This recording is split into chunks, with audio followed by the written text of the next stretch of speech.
So today I want to talk to you about the anchor personality that might be in your business that might need to be cut away and how to know when to let them go.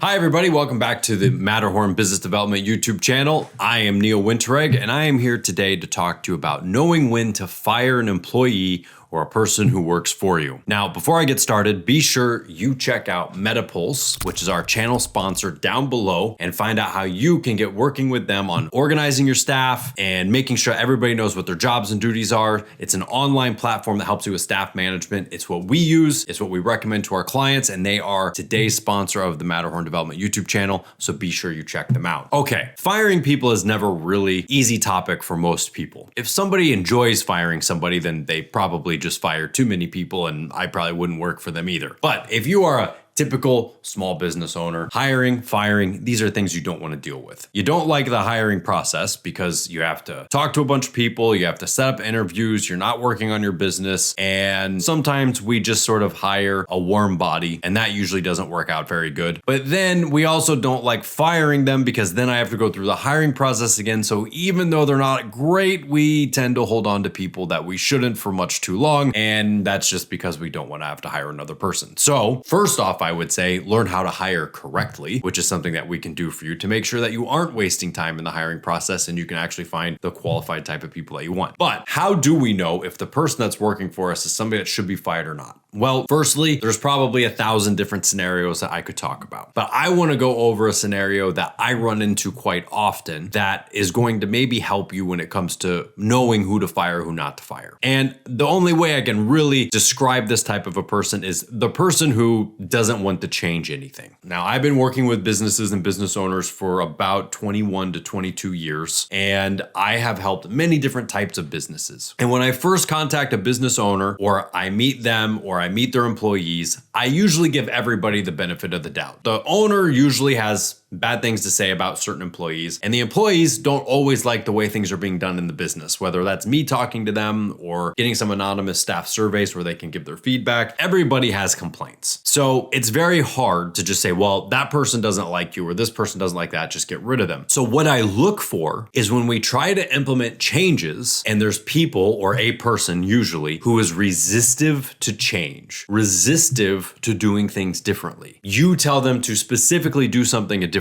way, and they say, no, I like doing it this way better. Now, if an employee who works for you for 20 years and you trust them like family is doing something, they say, listen, I think we should do it this way, then I'm not saying that that's resistive to change. What I'm saying is we've got Susan who's been there for quite some time, or maybe not long at all, who just only wants things to be done a particular way and does not want to be part of the team. And so I start working with a business, we start to implement things that we know are proven and are going to work. And the majority of the staff go, thank God we're changing things around here. And that one person goes, no, that's not going to work around here. No, it's better if I do it this way. This is how I do it, and this is what I do. That is an indicator right then and there that they are an anchor. And sometimes the fastest way to grow a business is not by elevating it to new heights or changing everything, but literally just cutting away the anchor that's been holding things down and not allowing the processes that you already have in place to work. And an anchor personality is the person who won't change, doesn't want to do it differently, thinks they can do it better on their own, and will gladly tell you, the business owner, to your face that you don't know what you're doing because they know how to do it better. That type of person does not belong. Even if they are a superstar at their job, sometimes just them with that attitude brings everything down and weighs the rest of the team down to where they are an anchor. So I guess I'm calling this, as I'm making it up on the spot, the anchor. You've got to cut rid of the anchor. Now, here's the thing. Most every business that has an anchor personality, which by the way is a lot, the business owner already kind of knows that they're the anchor.